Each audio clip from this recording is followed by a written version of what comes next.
In May, I started my 5-star book hunt. I read 4 fantasy books which I had high hope for. One of them is a hyped new release and the other one is a book talk sensation, but nothing hit a 5-star. This month, my friends, I'm here for a redemption. This time I am not messing around because I have some really strong contenders. Will I finally find my perfect read? Stick around to find it out. You can also let me know, have you ever read any of this book yet, or if you think I am once again being doomed.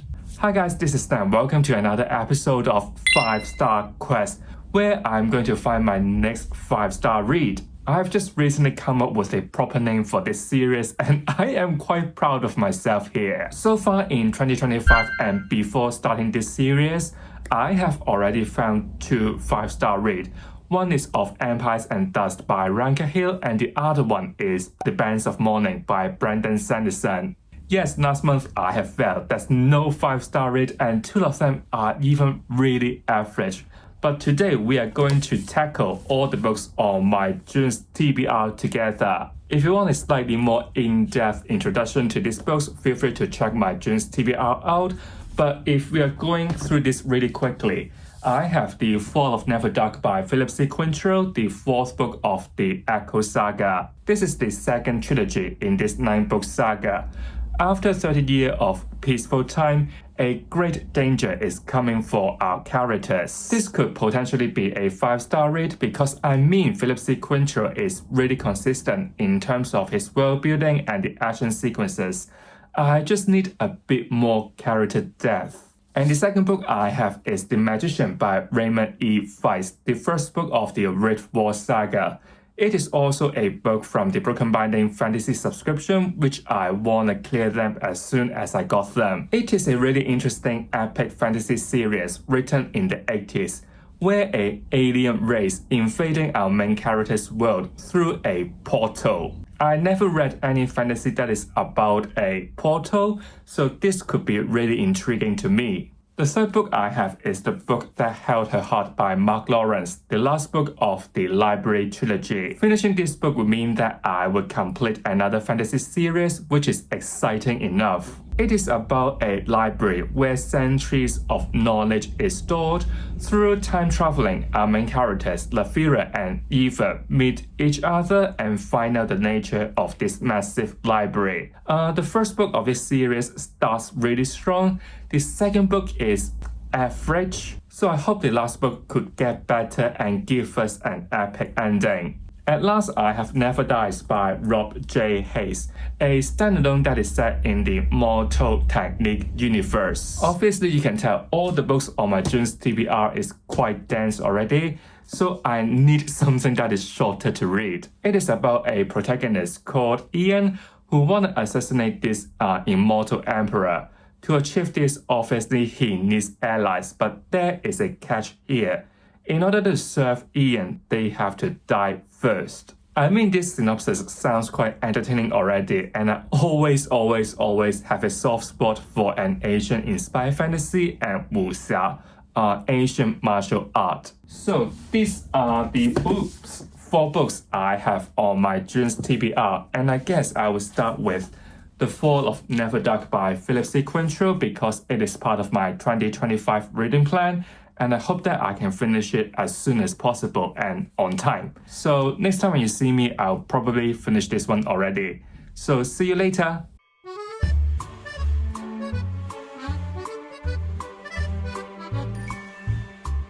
So hello guys, I have 2 news here. As you can see, I got a little microphone, so I hope the audio will get slightly better.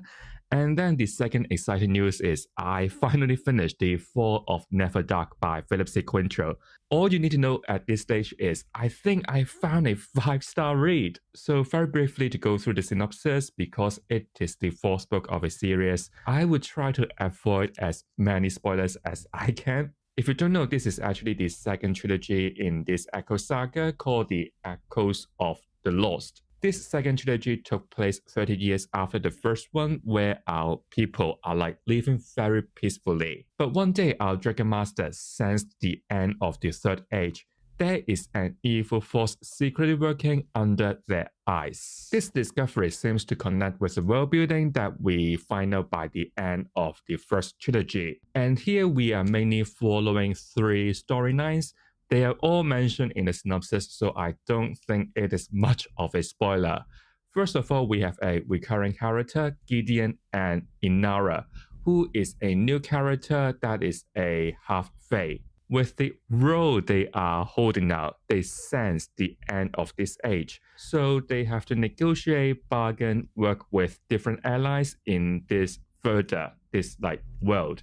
And some of them may be those that we have seen before.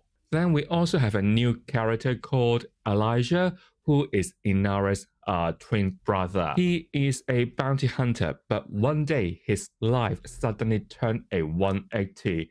With some shocking development, he was drawn into a bigger political conspiracy that could totally change his future. Finally, we have my favorite character from the first trilogy, Doran the Dwarf. He was asked to do a very important diplomatic task after 60 years living in the human world as a ranger. Finally, Doran has to return home. So after finishing this book, what do I like about it? As usual, I love the world building from Philip C. Quinchell. It is still very strong. It developed further from the discovery that we found in the first trilogy. And like I said in the last wrap-up for the third book in this series, there are still some mysteries surrounding the origin of this world. And in this book, we finally got some directions of what it could be pointing at. Also in the last trilogy, we focused quite a lot on the politics of human or the elves. And in this book, we finally got to understand the other species living in this world of further, the dwarves. It is almost like a puzzle piece that we have never seen in this world. Their costume, their culture is so different from the elves or from the human, but they are still like the good old dwarves that we would expect in a classic epic fantasy. All of this just enrich this world very much and make it a very interesting read. In a Philip C. Quinchell world, you can also expect plenty of actions with lots of twists and turns. I was gagged by the biggest twist in this book. I won't tell you much about it, but it was quite shocking because of all the smoke around it. You would think, it should be going for this way, but no, it is going to that way. What I also think is so clever is this world further is already developed or like partially developed in the first trilogy. So you don't really do much for the world building because as a reader and jumping into this book, we are quite familiar with what had happened before. So this leaves room for plenty of actions. And here I do mean a lot. And it is almost like the action carrying the whole plot, but still the action is still really lively, really engaging and immersive, and also bloody. And this time I would say it's quite different from the first series because in the Echoes of Fate, I always feel like our main characters or like the main group will be quite safe from danger and there shouldn't be any like injuries, deaths around them because they're almost like invincible and waiting for them to finish their business until the last book. The stake in the first trilogy is not that high in a sense, but in this book, it is for real. Without telling too much here, majority of the conflicts in this book is like our characters trying to defend their home. They are pushed to the corner and fight very desperately and hopelessly. So the atmosphere or the vibe you would get from these conflicts, these battles are quite different from the first trilogy. I am still recovering from one of the deaths or like some of the deaths because I was not ready for it. Alright, if you remember from the wrap-up of the Relic of the Gods, I said that the characters in the first trilogy was good, but just missing some sort of emotional weight, or Philip C. Quinchell, in a way, shied away from writing emotional depth, which can be seen from certain character dynamics or relationship. But this time, Philip C. Quinchell did it. I really love the tension, the dynamic between our twin siblings, Inara and Elijah, even though they are new characters. Elijah is like a little rebel. He left his family for some years now because he don't wanna live under their shadow or don't wanna take everything for granted. But most importantly, he is hiding a secret. When this sibling finally met, it was of course emotional, but because of what they have gone through when they are apart, they see the world so differently because of their role or what they have found or what they have been working with. Their relationship, I would say, is intense, still needs some like repairment, still needs some like, bonding moment, even though they are siblings. But I do love the development of Elijah in this book, how he finally found his foot in this world with the more he see it, with the more he get drawn into it. His journey definitely got some sort of weight, and he is for sure the star of this book. The last thing I can think about is the villain. It is definitely much better than the first series. If you remember from the last 5-star book hunt or the 5-star quest, I said that some of the villains in the last book is almost like Team Rocket, keep wanting to catch Pikachu in the Pokemon anime. This time, our main villain or the evil got some really interesting backstory from the flashback. He is quite mysterious, but he got his own vision, what he wanna achieve. So I am quite intrigued to see what he gonna do next. Overall, I struggle to come up with something to complain here. I love the pacing, I love the character, I love the development, I love the plot, I love the action. No reason not to give this one a 5-star. So now let me pick up my next read. I think maybe I want to stick with my reading plan, which is to clear the subscription book as soon as I got them. So probably I would read this one and let me pick it up for you. So it is just here, and I just find out the magic or the power of this microphone. You can still hear me even though I am not in the camera. The book I am talking about is Magician by Raymond E. Feist, the first book of the Rift War saga, and you can tell it is an addition from the Broken Binding. But I am a bit scared here. This book is actually quite thick. Oh my god, 845 pages long, bloody hell. I'll give you a check-in when I am halfway through this book because I believe this one is like a combination of 2 volumes. The first one is Magician Apprentice, and then the next volume is Magician Master. Maybe I'll give you guys an update after I finish in the first arc. I mean, it is a book written in the 80s and 80s fantasy with me. Have a love-hate relationship, should I say. I am a bit worried about the pacing because it is not the thing I particularly enjoy with all those like 80s fantasy. I hope that this edition with this like brand new cover can keep me hooked. See you guys soon. By the way, my 2 books here, The Blood of Outcasts and Wrath from the Mountains by D.A. Smith, they are books that I don't like, and they are being put on sale for quite some time now. Finally, they got a home, and I'm really happy about it because it is such a waste to just like put the books on your shelf. You don't like it, but you don't know what to do about it. I'm so glad I can find someone who will enjoy this series. I got this Enigma Crate box here with some like bubble wrap and this like paper wrapping from the Broken Binding. So let's wrap this order together.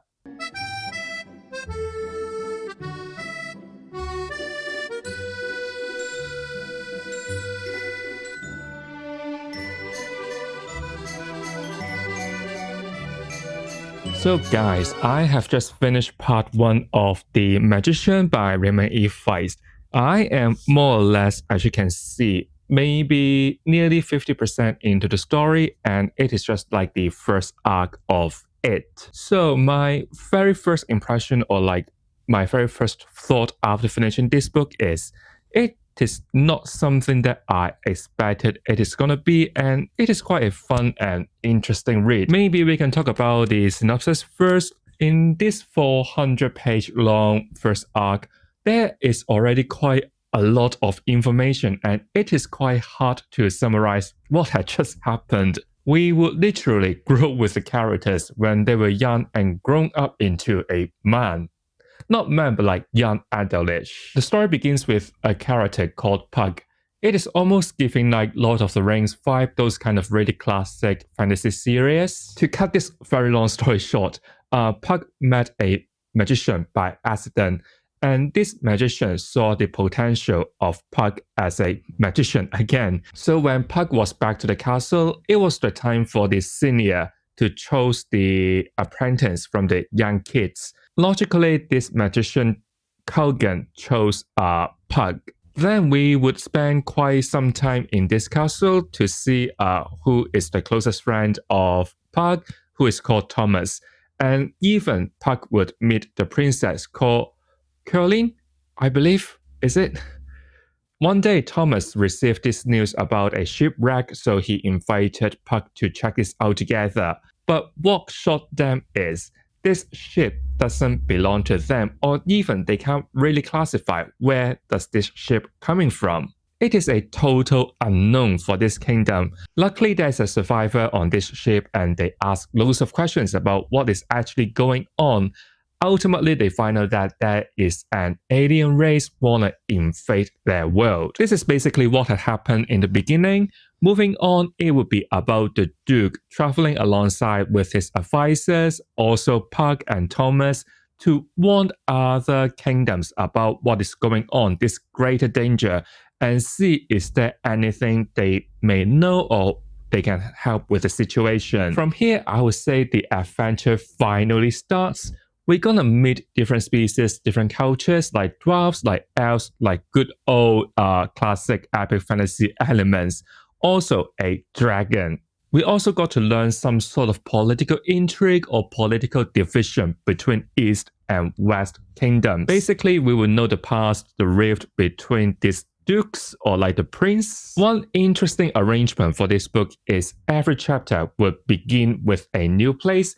We will move from one place to the other quite quickly but smoothly. So this adventure is giving me some sort of anime vibe where we're gonna meet different people and there are quite a lot to the world building as well. At last, we will witness the direct conflict between these kingdoms and the alien race, who is called, let me try to remember, Zurani, I believe is how you call it. The culture of this alien race is really different, and sometimes our characters would try so hard to come up with a meaning of like certain gesture or like what is the intention behind this kind of moves. Of course, most importantly, we got to find out why they need to invade our main character's world. What is summary I have done for this book? I am only 50% into the story, but let's talk about what I enjoy so far. First of all, it is definitely about the characters.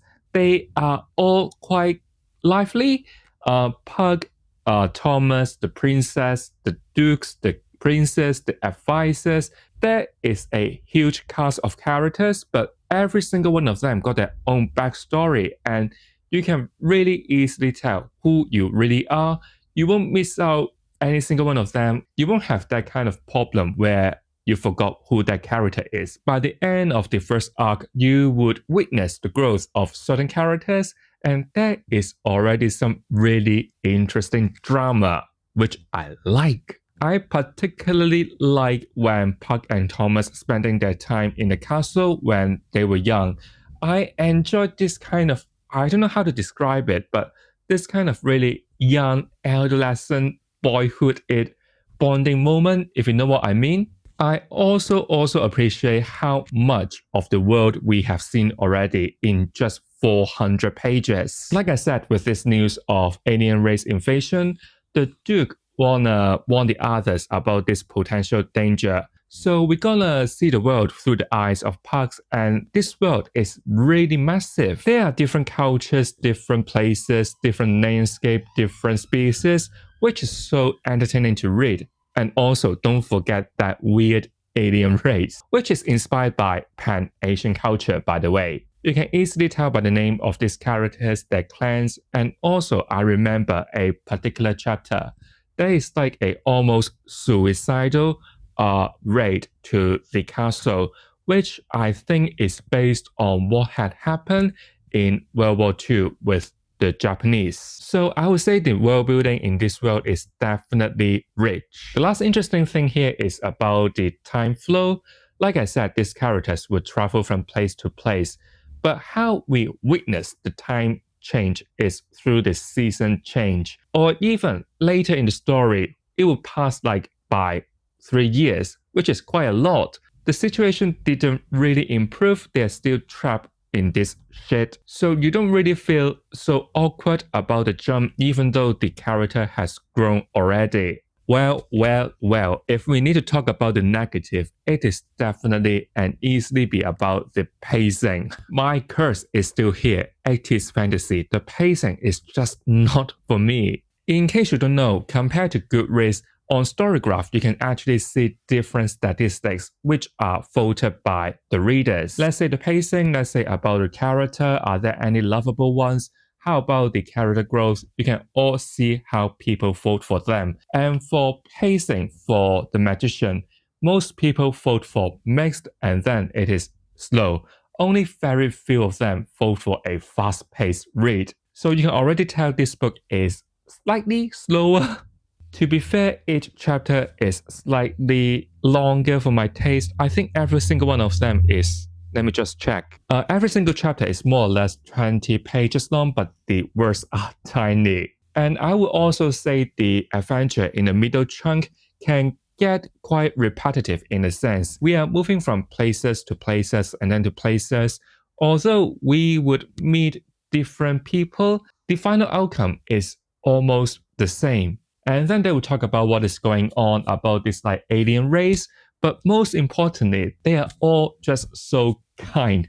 They will say, yes, let me help you. You have done me no wrong before. I am so eager to help you out. For the middle adventure, I would just say it is quite repetitive. This would definitely get better when we reach the confrontation by the end of the first arc, or some action in the middle chunk when certain characters were trapped. So this is basically how I feel about the first arc of this book. It is, again, like I said, it's an interesting read. I love certain elements of it, but the pacing, it's not really my taste. I wish in the second arc we would see Puck and Thomas more, because by the end of the first one, we rarely see them. I thought we would be in their head quite a lot of time, but then turns out we are moving to other characters, turning into a multi-POV story. I'm not too sure how I'm gonna rate this one yet. After finishing the first arc, I would say it is a standard 3, definitely not a 5-star. So let's see, will my opinion change after I finish this whole book? See you later. I forgot to mention something about magician. It is really funny. I learned that the dwarves in the magician world loves a glory hole. Why on earth would there be glory holes with the dwarves? I'll let you think about it. Oh guys, I've just finished my grocery and it's bloody heavy. But I have made a very important decision when I was out. Let me put this down and I will tell you more about it.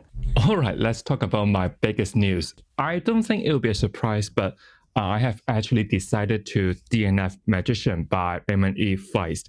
And it is possibly the very first Broken Binding fantasy subbook that I have ever DNF. It is just a really boring book. I'm sorry about it. It is actually not that long since I update you guys. I started part 2. I am just not interested in it at all. Without telling too much here, the second arc begins with Puck again, where he is now basically.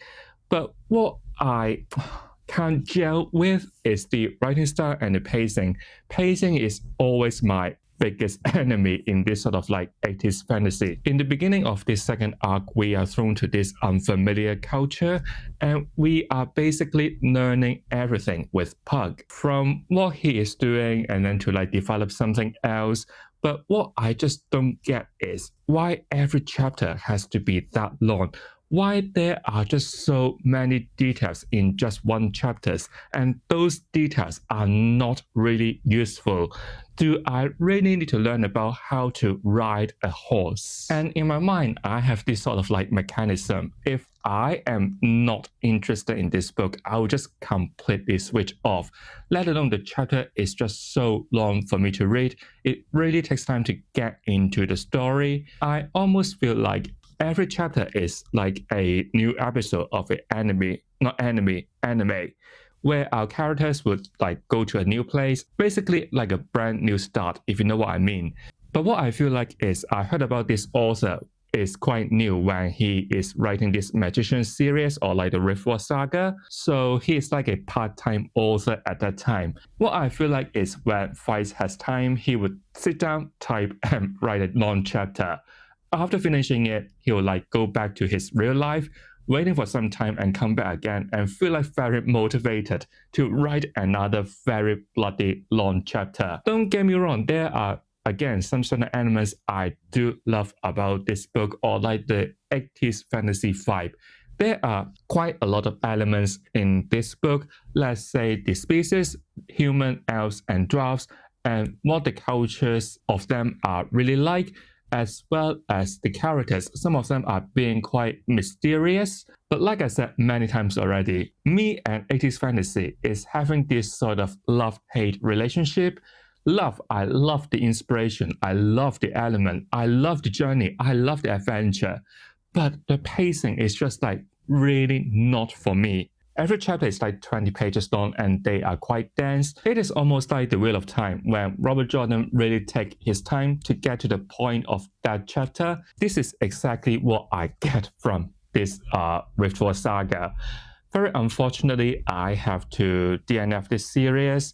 I mean, I am halfway through, but I am just not interested in it. And I still got 2 more books from this series coming in the next 2 months. Think positively. It means that I can delete 2 entries from my TBR and I can read something else, which is exciting to think about like this. But I just don't know why all the 1-star books I read before, I can still finish them. Let's say 5 Broken Blades, Against All Gods, Once Upon a Broken Heart. I can still finish them, but this one, I can't. I don't know why. I don't like it. So there's no point lingering here anymore. Let's move on. Life should move on. Alright? After such a difficult read, I do need something easier, something that could be more upbeat.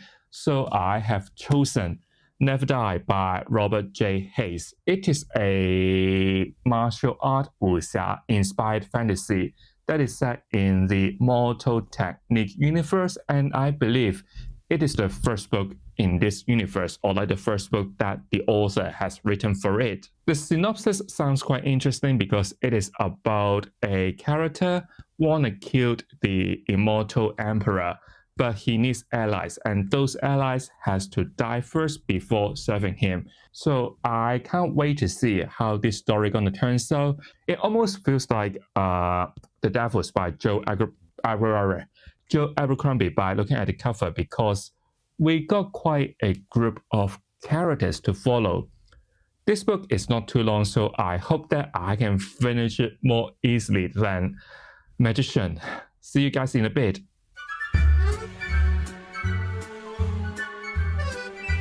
Okay, it actually didn't take me too long to finish Never Die by Robert J. Hayes, a standalone novel that is set in the Mortal Technique universe. It is a very fast-paced Wuxia-inspired fantasy, but is it a 5-star read though? This book actually reminds me so much of The Devils by Joe Abercrombie, which is a book I finished not too long ago. It is also about a group of characters got recruited and they have to achieve a bigger goal together. This time in Never Die, it is about a mysterious boy called Ian who want to murder the immortal emperor. To achieve this, obviously he needs some allies, but these allies all need to die first before serving him. One common thing among all these allies is that they are all martial artists. Similar to the Devils, this group of newfound family, they have to travel the road together to find a way to murder the immortal emperor.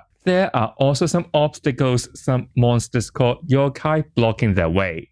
On this journey, we will get a chance to learn about this great martial artist, what they value the most in their life. But here it is opposite to the Devils.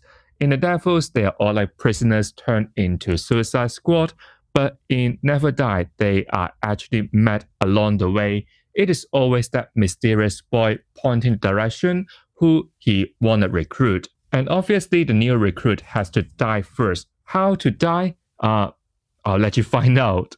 What I love about this book is it is just so fast-paced with plenty of actions.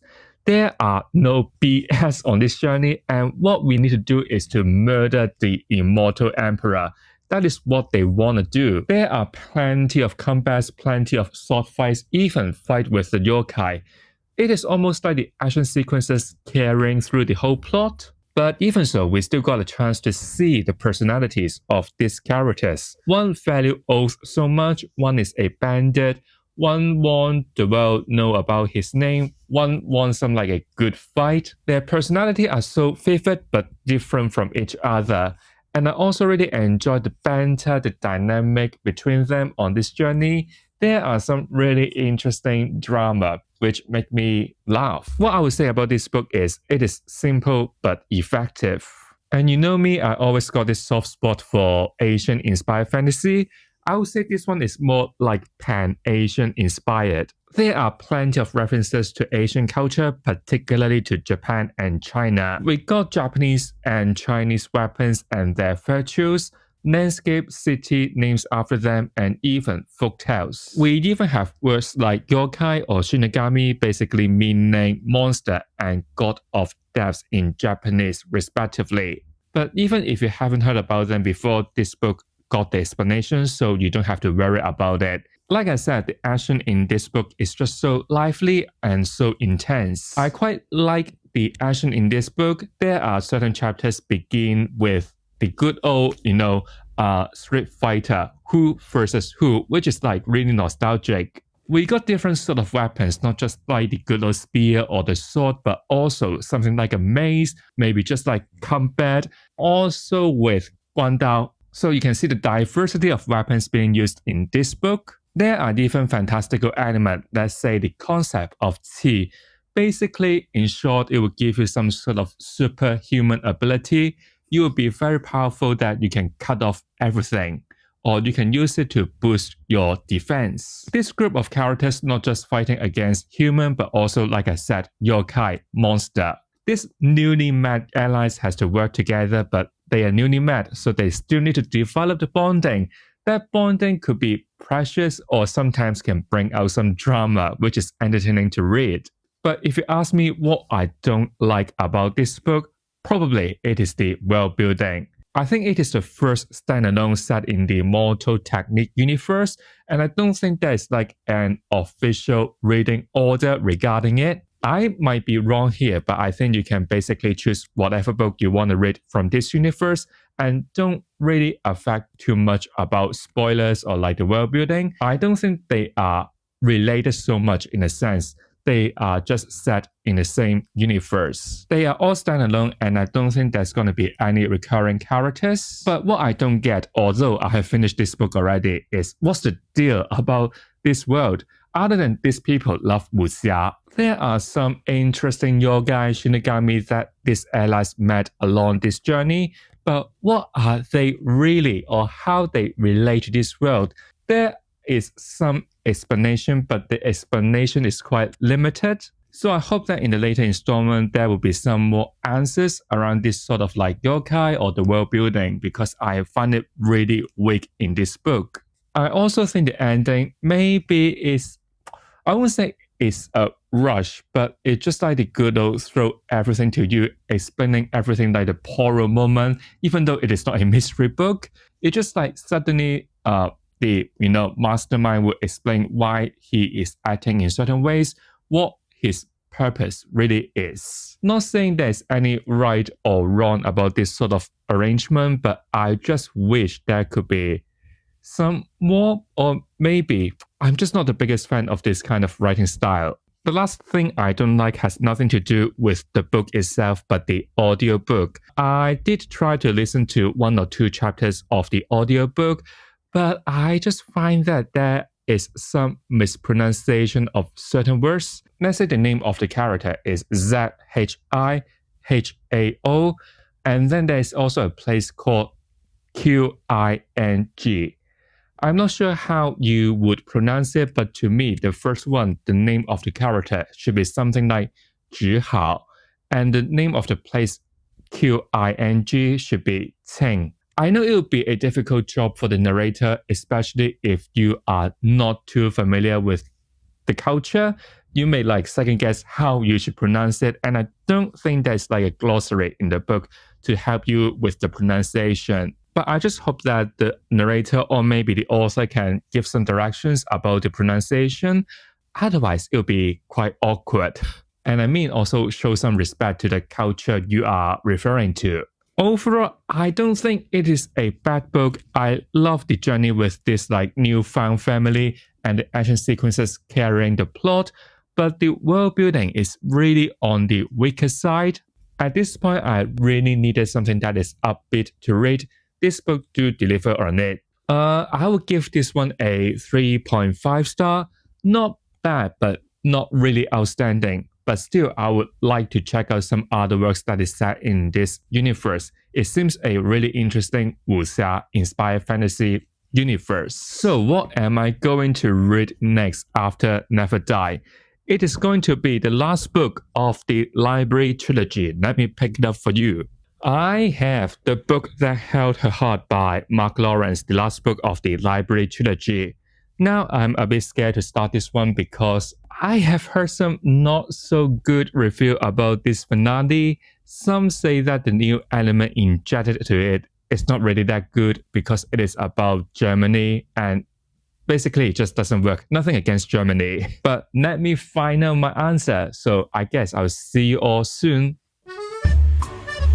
So guys, don't ask me why this happened, but in my patio, I got this. What the F? I'll build it now.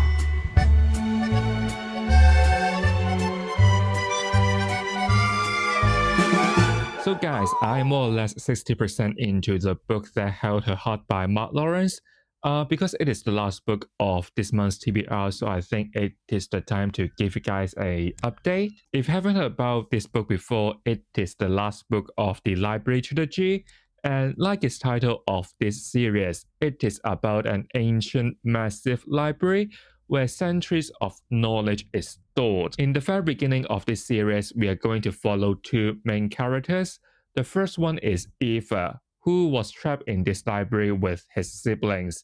And we also have Lafira, who was working as an assistant in the library. When I first read this series, I was thinking like, are you two really in the same library? What is actually going on? Because we are reading something about library, but these two don't seem to relate to each other. But later we know that there is a device called mechanism which allowed these two characters to meet. Since this event took place, many things just happened, so it is really hard to summarize or narrow down what is it about. So I guess the center of this series is the debate about the nature of this library. In short, we have three main propositions.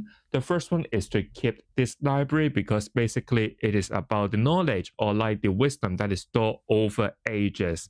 But some may want to destroy this library because they may think that this library is like a poison that will slowly corrupt your mind or make you violent. If we know that certain things or certain bad things gonna happen in the future, and we have an ability to stop it, to prevent the terrible things from happening, why not destroy it right now? Funny enough, we have a third way, which is still a way to be discovered. At this point, 60% into the story, I am 70% enjoying the story, but 30% feeling confused. The very first thing I love about this book is the philosophical discussion. Mark Lawrence didn't shy away from like this kind of social discussion, and the wisdom or like the debate didn't limit to the nature of this library, and you don't feel abrupted by this kind of discussion. Many things that had happened in this book reflect humanity.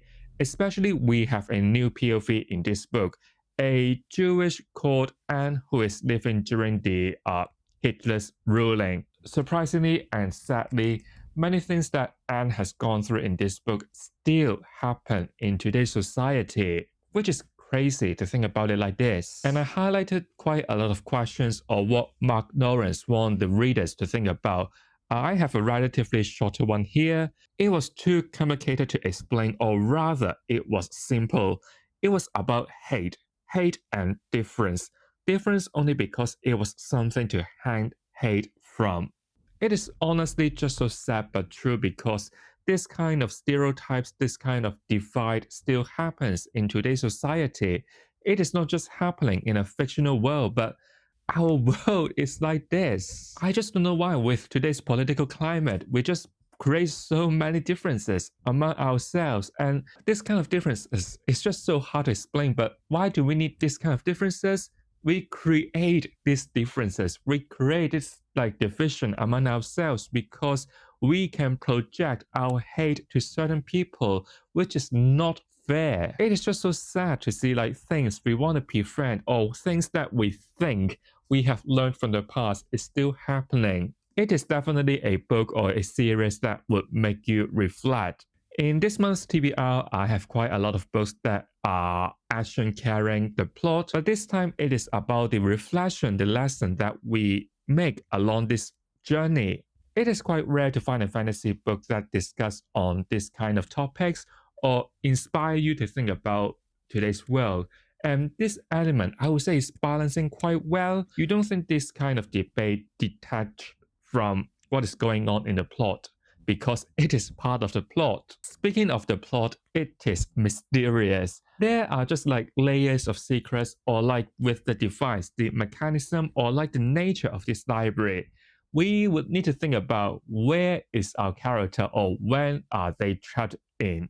What's gonna happen next? It just instantly make you hooked to the plot and very eager to find out what's going to happen next. And the reason why this book makes me confused is not about this kind of discussion, this kind of social debate, but the fact that it has been so long since I read the last book. I just forgot what had happened in this series. Although it is a book about a massive library, there are still quite a lot of details. There is a huge cast of characters and their very complicated relationships, the nature of this library, the device being used, or like all those like world-building details that Mark Lawrence has crafted. I even forgot the origin of certain characters. So if you are interested in this series but haven't started it yet, I would say that it would be better for you to read this series in one go. Don't leave it for too long.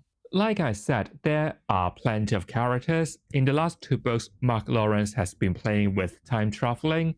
In this book, it even merges with our history. So sometimes I do feel a bit lost because I am not too certain where or when our characters are. You really need to pay attention to what's going on. Otherwise, you will be like, what the F am I reading right now? Speak it better, you just need to think about what is actually going on. At first, I was a bit scared to start this book, if I'm being honest, because some reviews on Goodreads mentioning the new character, and some may say she is a problem because what she is going through seems to have not much to do with the plot. So I was thinking, why on earth you would inject this kind of element, especially it is like merging history with fictional fantasy. After 60% into the book, I don't really feel like it is awkward. I still enjoy her chapters, and her chapters do relate to certain characters that we have been following since the beginning. So you don't feel like suddenly there's a new character introduced in the last book of the series.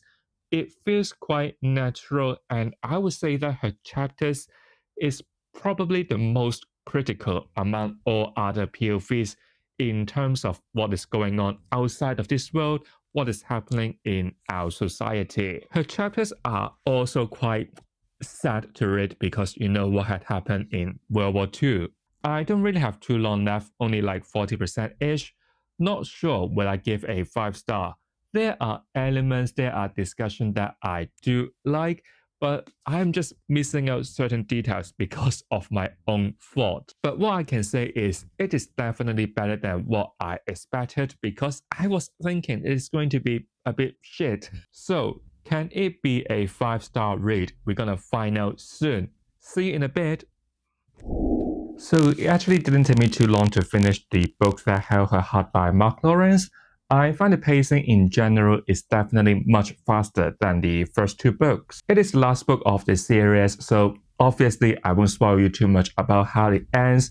Otherwise, what's the point for you to start reading this brilliant fantasy trilogy? In terms of the last 40% that I have read, I would say it is unofficially part 2 of the story because in this series there's no like arc, there's no part that divide the chapters. It is almost like playing with the concept of multiverse. It is really hard to describe it because I wouldn't say so much, but it seems like they are in the same area, but they are experiencing different things. So we will look at these maybes with different POVs, not just like focusing on Eva and Nafira anymore. The POVs definitely expanded more since the last book. The key of this adventure is, of course, to answer the most important question of this trilogy. Should we keep the library? Should we destroy the library? Or is there any other way to solve this problem? I will also say this part is so different from the last two books because I don't think in this trilogy we have ever been thrown with so many actions. The pacing feels much faster than the first book because I still remember in the first book we are like wandering around the library with Nafira and see how she's gonna meet Eva, right? But in here it's like action, action, action in the second part. With this kind of multiverse and all the things that our characters are experiencing, as a reader, we will be thinking, things shouldn't be like this, right? It kind of contradicts with what the last chapter is about. So in a sense, it will keep you hooked, keep you thinking like what is actually going on. Now, coming to the ending, of course, I wouldn't say too much here. It is like symbolic for our characters because it is every piece of them crafting this future. After finishing the last chapter, I felt a weight in my heart, which is like so rare. This kind of emotional weight, I haven't felt it like for so long. I think the last book I feel like this, maybe it is J Legacy. So in a way, it tells you I enjoyed this book basically. And if I'm being honest here, I'm still thinking about what Mark Lawrence wanna critique on. In this book, he has just injected so many of his own ideas, his own reflection of our society into this fantasy world. Like I said in the last update, there are so many points in this story where we will keep thinking, especially relating with what had happened in this book to our society. This series, I wouldn't say it is simply about this particular library, but also why do we need a library? Why do we need to buy books? Why do we need to have bookshelves? Why do we need to read? Humanity, difference in society, liberty, democracy, so many things that you can really think on. Maybe because I didn't read this series back to back or even didn't check out the summaries of the last two books, there are different occasions that I feel like I missed out the world building. What is this thing doing here particularly? Or like, why the library behaves like this? So I would suggest you, if you haven't started this series yet, better finish this series in one go rather than like waiting years to complete it. You would definitely feel the story more connected, you would not miss out the world building like me, and most importantly, the things that Mark Lawrence wants us to really think on. I rarely make such a comment about a series, but if I have time in the future, I do want to check out this series again. Feel like I missed out quite a lot of things, and I want to get inspired again in the future. If we are looking at this particularly shorter installment in this series, I would say that the first half of the story is like wrapping up what had happened in the second book, and then the second part unofficially is really about the multiverse, the adventure, and how it gonna connect to the future of the library. So in a sense, the unofficial part 2 of the story is like the main course of this book. So I'm not too sure about the length of this series. Can it be a duology but with two slightly thicker books? Because I mean, this one is not too long to read.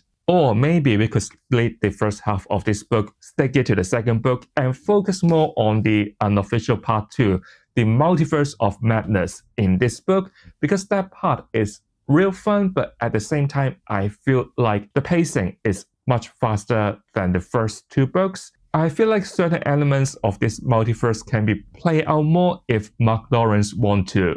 I also love the humor of Mark Lawrence in this book. Like I just said, this book is quite heavy with contemporary social issues. You may be overwhelmed by all this kind of reflection. But Mark Lawrence just like suddenly pop up here and there to make the story more fun, to make some little jokes. He even quote himself in the beginning of the chapter, which is like a big LOL. The last thing I would like to talk about is Anne's chapters. If you missed out in the last update, Anne is basically a new character. She is a Jewish living in the Nazi Germany rule. Before starting this book, I read some reviews on Goodreads. Some may question why we need this new element in the last book of a trilogy, why we need like the good old Germany, the World War II, or the suppression of the Jews. In my opinion, this element is quite important. The journey itself with Anne is definitely the answer to the most important question we have in this series. Why do we need a library? This journey will make our characters reflect and make their own decisions. And I think it is also quite a fun element in this book because we see fictional characters reflect on historical events, but us, the readers, are reading their reflection on these issues, which is like mind blown, basically. So I do love this take of injecting history in a fantasy world. Yes, it could get confusing to see fictional characters experiencing what had happened in our world. But it is also important for both the characters and us, the readers, to learn. And most importantly, never forget one of the most important themes that this book discusses. All in all, I am inspired by this book and the scope that Mark Lawrence want to cover. I totally applaud his effort and vision. But Dum just forgot certain details of the world buildings. So at this moment, it is a high 4-star. But if I do a reread in the future, this could potentially be a 5-star read, which is quite exciting to think about, giving something like a treat for future me. So for this month's 5-star quest, should we call it a success because we have found one, the Fall of Neverdark. We also have a potential 5-star, but in the future, the book that held her heart. We have a okay read, Never Die, but we also found a DNF. First DNF in 2025, Magician by Raymond E. Feist. So these are the 4 books I have completed in June, or maybe 3.5 books. I am kind of looking forward to my July's TBR because we have a 5-star read from the Echo Saga, and I am going to read the sequel next month. I am also really excited to start The Wheel of Time because finally Brandon Sanderson is joining with us. So can I find a 5-star read in July? Stay tuned to it. So if you enjoyed this video, don't forget to give it a like, subscribe to my channel Tendency so you won't miss anything from me. I'll see you all real soon. Goodbye.